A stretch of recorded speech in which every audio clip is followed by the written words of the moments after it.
Hello everyone, welcome to another video. Today I will show you how to use Story Archive and posts on Facebook in 2022.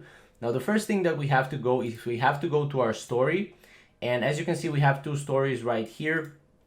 And what we can do is we can go here to archive, and then we can go to settings and we can turn on the story archive. Now this will turn on a story archive.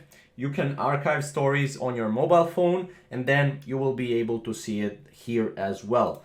Now, how can you access the archive so that you can see the story? So we can go to three dots, we can go to archive, and here you will be able to see the archive and everything. And you will be also able to see trash. So if we go to story, if we delete a photo, we'll be able to see it right here in the trash as well. Okay, let's see how we can view posts that are archived on Facebook. We can go on Facebook, we can go back to our profile, and we have this test one post. We can go here and we can say move to archive, right?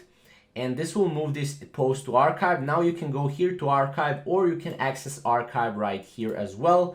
And you will be able to see here, this is the archive. We can click on it and we can see our archive. So this is basically how to see and how to view story archive and post archive on Facebook.